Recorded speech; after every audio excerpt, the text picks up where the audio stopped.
Dream, dream, dream, dream. Dream, dream, dream when I want you. In my arms when I want you. And know your charms whenever I want you. All I have to do is dream.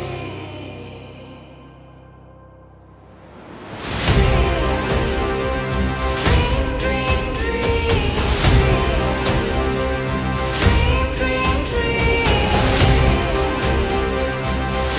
Dream, dream, dream. Dream, dream, dream. The Sandman. This is a comic I adore to death, more than possibly any comic I love. It was surreal, meaningful, and it was written by my favorite author, Neil Gaiman.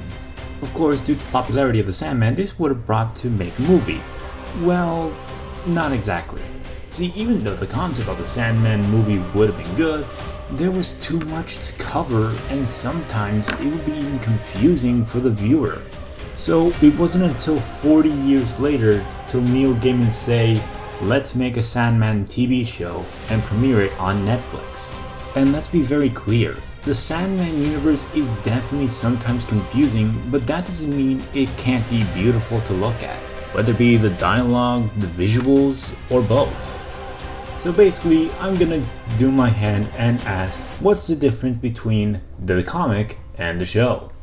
Now of course, it's obvious that both Neil Gaiman worked and wrote the script for the TV show and the comic itself. So I need to literally nail down the key differences between his writing. The first season of the show followed his first two volumes, Prelude and Nocturnes and The Dollhouse. First we're gonna take a look at Prelude and Nocturnes, and believe me, I did this comic when I was in college and got an A+ on a PowerPoint presentation live in class. The Guardians were a bit confused, horrified, amazed. They basically like a mixed reaction all the time. But heck, I got an A. Let's start with Volume 1, Issue 1, Sleep of the Just. It's 1916. A magician named Roderick Burgess attained a ritual to capture death. Now, basically, his motives are very different in the comic and in the show, and they make good reason for it. In the comic, he basically demands to imprison Death just for immortality, because we know Death is scary.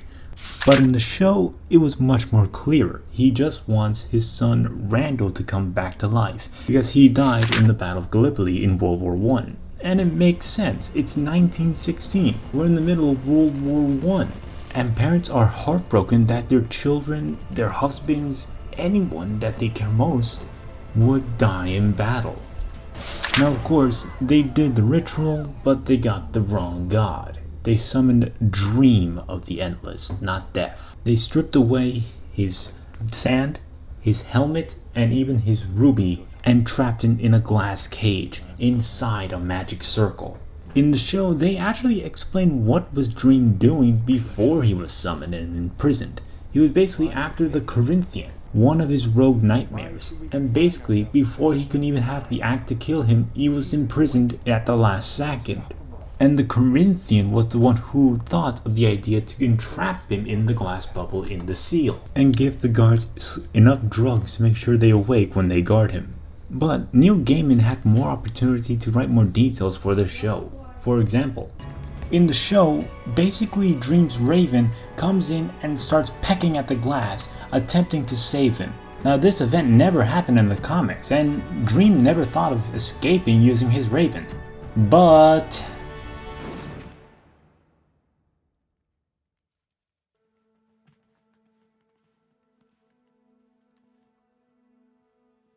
Idiot. You could have shot at the glass. the one thing that both the comic and the TV show pointed out during Dream's imprisonment is that the world is going an epidemic of the sleepy sickness, or commonly termed as encephalitis lethargica. Of course, fast forward several years later, and Alex is getting tired of keeping Dream prisoner, and Dream did nothing. He basically stood there in silence until Alex's wheelchair basically dusted off a part of the sigil. And this gave him the opportunity to mess with the guards dream, and his prison was broken, and he was free.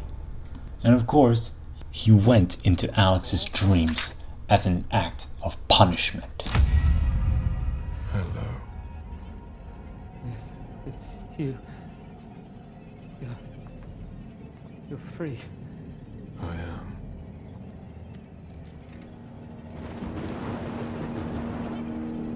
Don't you have any idea what it was like? Confined in a cage for over a century.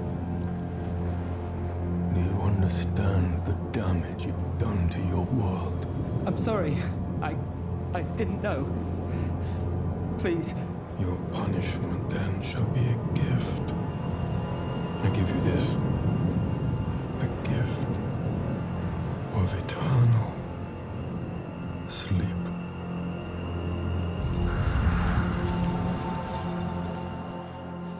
Alex.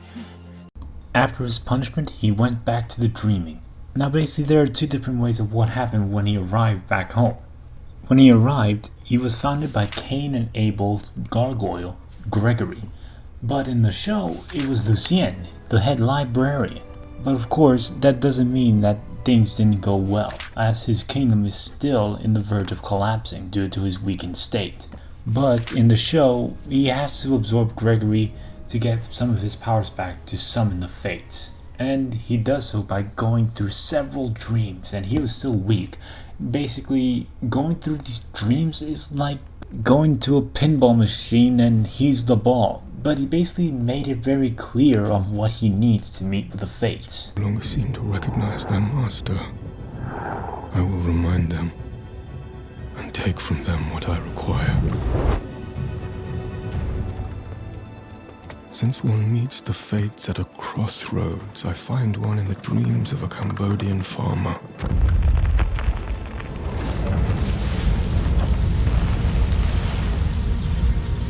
The hanged man represents surrender and sacrifice for the greater good. The gallows come from a young Japanese cinephile, her head full of British horror films. The currents are stronger and faster than I remember. I have to focus. Open my eyes and see what the Fates require. The serpent, a symbol of transformation, of life, death, and rebirth.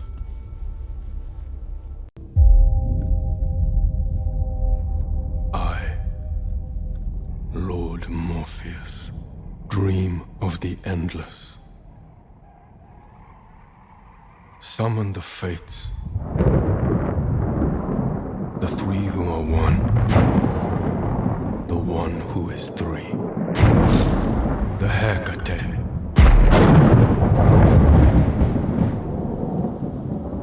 Morpheus. It's been a while. You look thin, love. Are you eating? Are you hungry? He is, but not for food. Look at him. He wants something. Fate's answers to where his items are is pretty similar. My first question. I had a leather pouch filled with sand. Where is it? It was sold. In London. Last purchased by a magic user called Joanna Constantine. Constantine. I knew a Constantine. But that was 300 years ago. You said last purchased. Does she still have the sand? Dream. You know better than that. You get one question, one answer. My apologies. My second question. Go on, dear. My helm. What happened to it?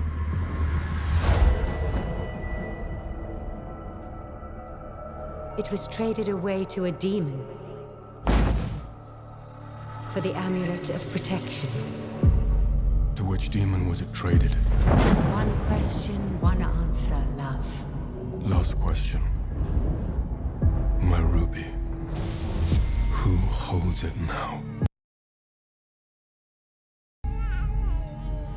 Your gem was passed from a mother to a son. Where are they now? You have asked your questions!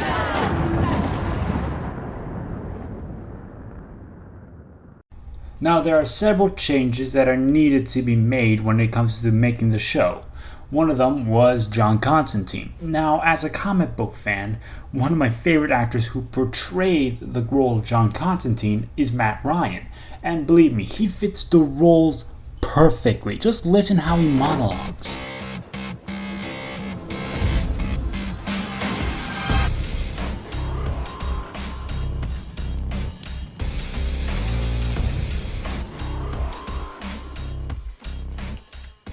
My name is John Constantine. I'm the one who steps from the shadows, all trenchcoat and arrogance. I'll drive your demons away, kick them in the bollocks and spit on them when they're down, leaving only a nod and a wink and a wisecrack. I walk my path alone, because let's be honest, who'd be crazy enough to walk it with me? But there was one problem. It's in the CW verse, meaning we don't want to bring continuity errors, so Neil Gaiman looked for performances of who can portray the character. And of course, it goes to Jenna Coleman, which, surprisingly, she does a pretty good job as Constantine. My apologies. My second question. Go on, dear.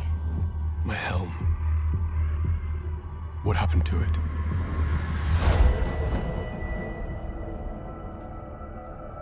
It was traded away to a demon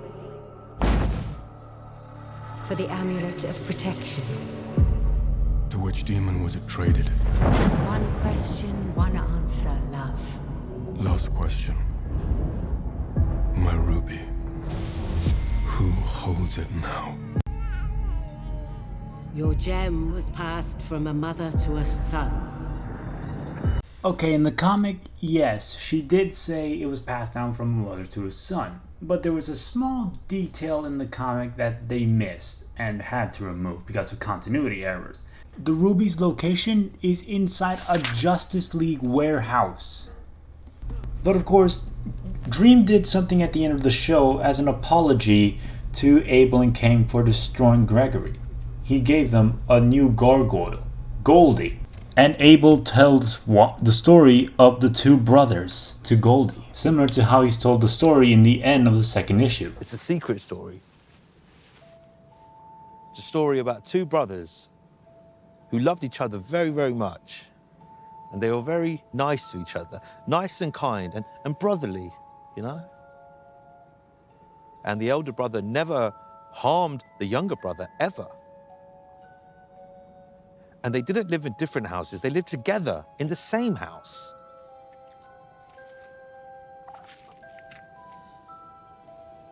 And they'd be happy. Third issue, Dream a Little Dream, well, this one is much more complicated at times. Everybody knows the story of John Constantine, a famous mage, became a rock star in some sort of band called the Mucous Membrane, has a silver tongue, well, that means he tricks people, but he also lost a girl named Astra to hell. And while they did show that in the CW verse, they also showed that in the Sandman, and it's pretty graphic in this version as well.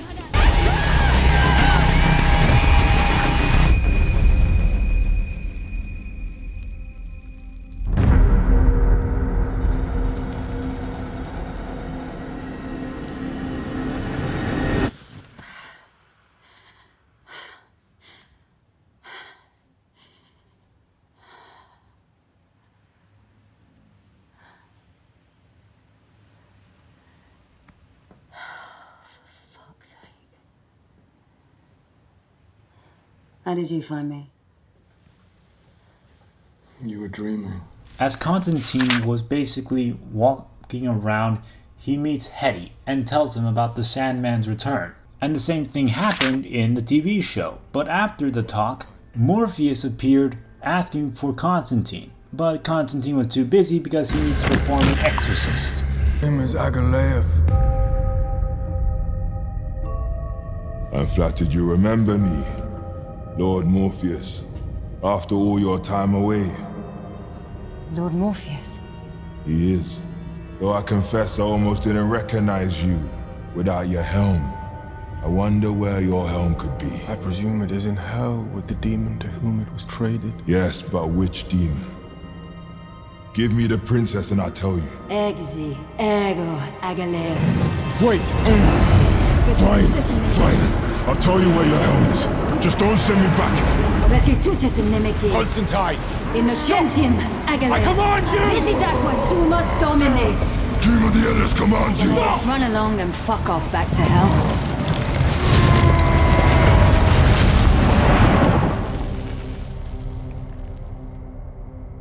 You have no idea what you have done. I do that. I've just tripled my fee. Now here's actually another plot point. Matthew, yeah, Dream's pet raven, and it can talk. See, in the TV show, Dream made it clear no more ravens, but he basically needs a new raven for his journey. Matthew is basically used as an anchor for a bit of humanity. And of course, John and Dream basically look around for the sand. They found a picture of Rachel, and basically they head off to find the sand.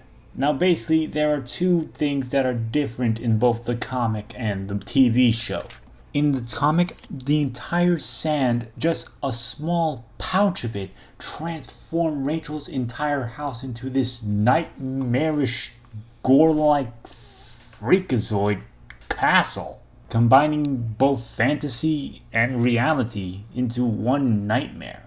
While it doesn't happen in the TV show, it basically shows the things that we want and the things that we need. And basically, they find Rachel in a very sickening state, like she took the sand as a drug and overdosed herself. Constantine begged to do something because she is in pain, and basically the Sandman answered he will do something and give her a peaceful sleep till she dies. John regretted this action, but basically Dream promised something for Constantine. Constantine! That nightmare won't trouble you anymore.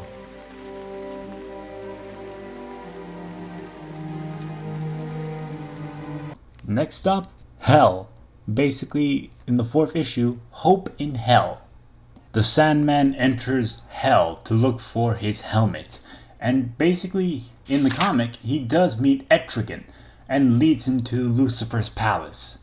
Just like in the comics, basically he ends up in this Hell's prison and meets a mortal and knows him as Kaikul. One of the rules of the Endless is basically if an Endless falls in love with a mortal, the mortal shall meet a grim fate. So once they meet Lucifer, they basically had to find out which demon stole his helm. So basically, Lucifer thought of a good idea. Fuck it, summon all of them.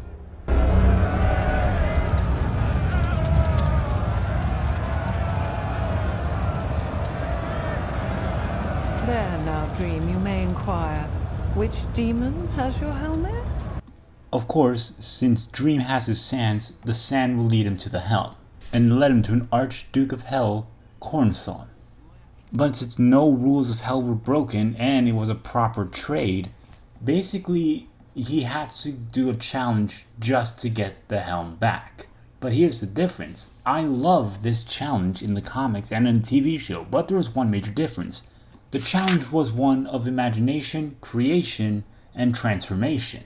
Basically, you have to transform to find a way to defeat the other player. If you don't know what to transform, you basically lose. In the comic, Cornson was representing himself. But in the show, just to escalate the drama, Cornson used Lucifer to represent all of Hell. Apologies, Dream. But the laws of Hell demand that I become his champion. But if you would not fight me... I have accepted the terms. Let the challenge begin.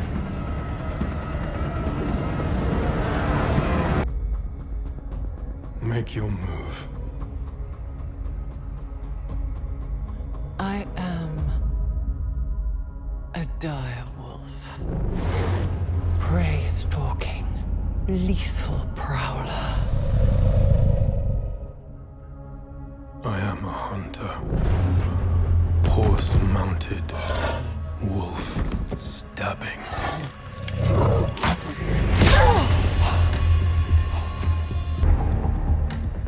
I am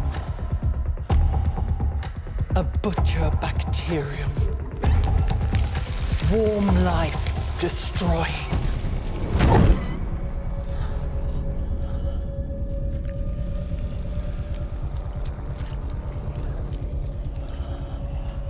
I am a world. Space floating. Life nurturing. I am a nova. All exploding, planet cremating.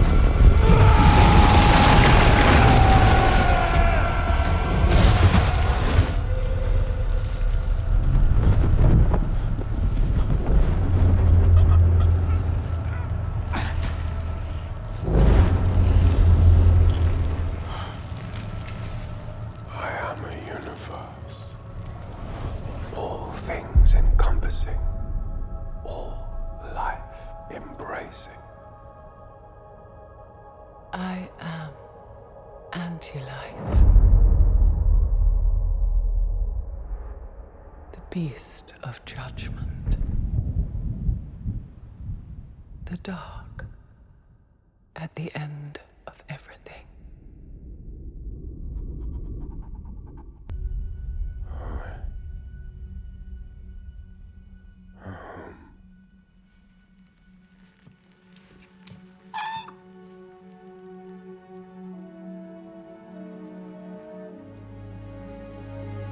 Hope.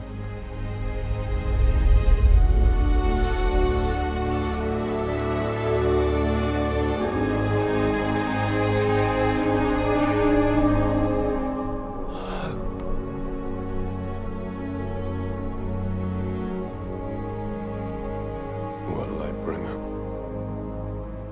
It's your move. What is it that kills hope? But in the comics, Cornthon doesn't know what to answer. And he just replied he doesn't know and is sent to the darkest pits of hell. In the show, Lucifer willingly accepts defeat and basically the helm is his. And after that, they delivered my favorite line in all of the comic. Why should we let you leave? Helmet or no, you have no power here. After all, what power have dreams in hell? You say I have no power here. Perhaps you speak truly. But to say dreams have no power in hell. Tell me, Lucifer Morningstar, what power would hell have if those here imprisoned were not able to dream of heaven? You know, somewhere I have a headcanon where basically Charlie Morningstar saw the whole challenge between Lucifer and the Sandman, and just when he finished the challenge, Dream just delivered that line and saw her dad crack, and basically that gives the inspiration to make the hotel. Prove me wrong, Vivsy. Prove me wrong! Now here comes issue 5, titled Passengers. Basically it focuses on John Dee, aka Dr. Destiny, escape from prison. But in the comic, here's the difference. John Dee was basically a skeleton at this point. He looks so deformed and basically hellbent on ruling the world. He walked out of Arkham Asylum, yes, Batman's Arkham Asylum, and meets Scarecrow. And he told him his plan to take over the world, and Scarecrow's like, tell me about it when you come back. Basically, John Dee is in denial of ever returning to Arkham Asylum, but here's the thing. See, Scarecrow is a psychiatrist and analyzes fear. And he understands that in the world of criminology, a prison is the only safe space from the outside world.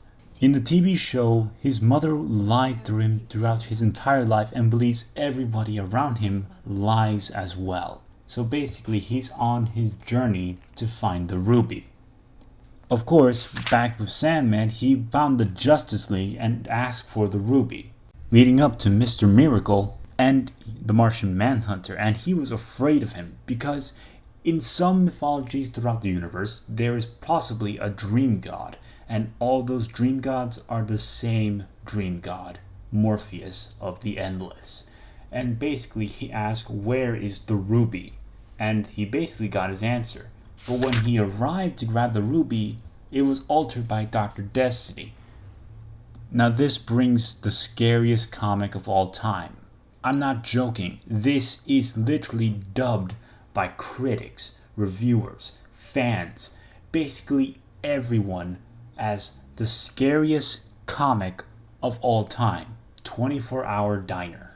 Basically, John Dee walked into a diner with his stone, and basically it questions, what can one escaped prisoner with the powers of a god can do in 24 hours inside a diner? The one thing that pays off both this comic and the episode really well is the pacing. It's slow, but basically, what can you do in just 24 hours? And it just increases slowly, like turning up the volume on an amplifier to 11. Of course, basically, Dee asked the fates for his future, and he asked them again and again till he gets them right, and Dream appears. The one thing I do like about this episode is the fact that Dream has to point out to John that there's a difference between lies and dreams. Basically, our dreams inspire us, push us forward, and give us a brighter future. But basically, rob our dreams, our hopes, our ideas, that right there is your truth of humanity. He is disappointed at John for this type of anarchy with the ruby, so he challenges him in the dream world. Of course, just like in the comic, Dr. Destiny basically overpowers Dream, but the ruby breaks, and possibly the most badass scene in the Sandman series. I won. Thank you, John.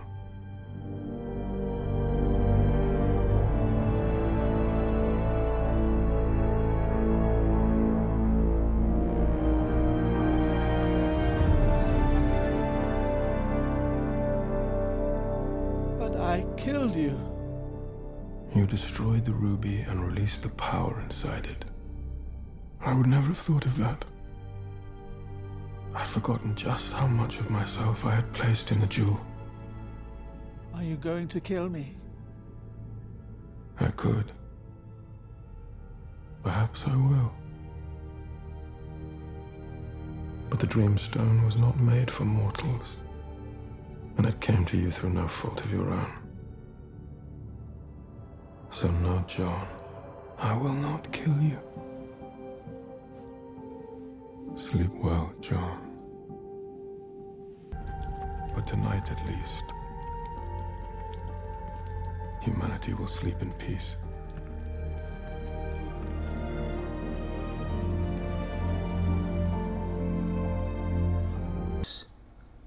Now, basically, the next episode is possibly my favorite episode of this entire show because it combines two of my favorite comics. The first issue is called Sound of Her Wings, and this is possibly one of the most iconic issues in the Sandman series. Basically, it all starts with just Dream in the mortal realm feeding the pigeons. And as he feeds the pigeons, he almost got hit by a soccer ball, and then Dream's sister, Death, appears. I love this interpretation of Death as this bright, smiling, bubbly female. She's literally the type of person who would hold your hand on your last seconds as you're about to die. And just to give you an example of how much she loves the human realm, she has a teddy bear and a pet goldfish.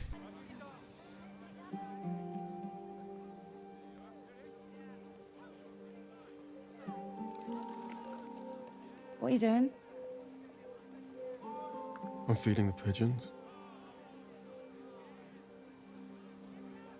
You do that too much, you know what you get? Fat pigeons. This from Mary Poppins. Do you ever see it? No? Basically, the storyline of Sound of Her Wings is basically give a view of humanity from death to dream. And, well, when death instead she loved Mary Poppins, the story arc kind of feels like if Mary Poppins and Bert were walking down that path in the chalk, except everyone dies along the way. But to be fair, both the comic and the TV show did an excellent job showing Death doing her job, and it's emotional and downright beautiful.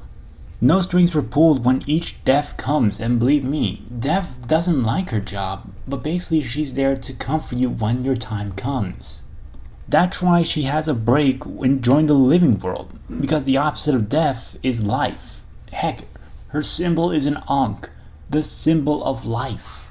Basically, Death told Dream that they need the humans for possibly everything that they hold dear to them. Death is not only there when you die, death is also there when you begin to live. After their little talk, the guy who kicked the ball got hit by a car, and this gives Dream a little bit of hope in his heart. But like I said, the episode combines two of my favorite. One of them was Sound of Her Wings, and the other one was from a Volume 2 comic called Men of Good Fortune. Basically, the storyline goes like this. In 1389, basically Death and Dream were just hanging around in a tavern until a man by the name of Robert Gatling say, "I will not die." This brought the interest to the both of them, and basically Dream decided it was his turn to mess around. So he basically said, "Every 100 years we will meet in this bar." 100 years later.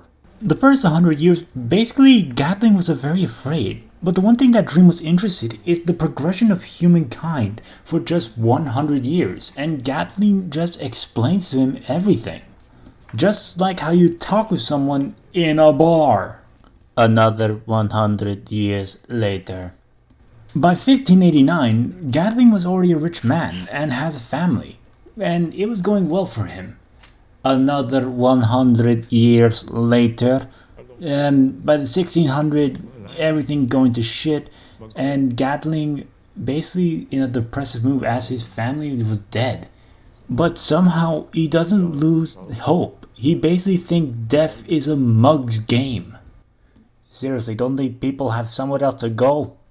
Basically, due to them having a drink every 100 years in that bar, this brought the interests of Joanna Constantine, basically John Constantine's great-great-grandmother. Basically, I'm running out of title cards here. By the 1800s, Gatling asks Dream if he's lonely and needs a friend. Basically, Dream is in denial and just walks away in fumes. That's it, I quit. By 1989, basically Dream didn't appear because he was still trapped in that glass. So, by 2022, he does appear and basically said the iconic line, "You're late." It seems I owe you an apology. I've always had it impolite to keep one's friends waiting. And that was Sandman Volume 1, Prelude and Nocturnes. Do I still love this first volume? Honestly, I still do. It's left on a very strong note, whether it be on the journey of his power or just the small moments of humanity that basically he needs. I still love the comic, and I definitely love this series. But of course, that was just Volume 1. Season 1 only takes the first 2 volumes, so basically, come back next time on Part 2, The Doll's House. And as always, thanks for watching. Make sure you like, comment, and subscribe to the channel for more content.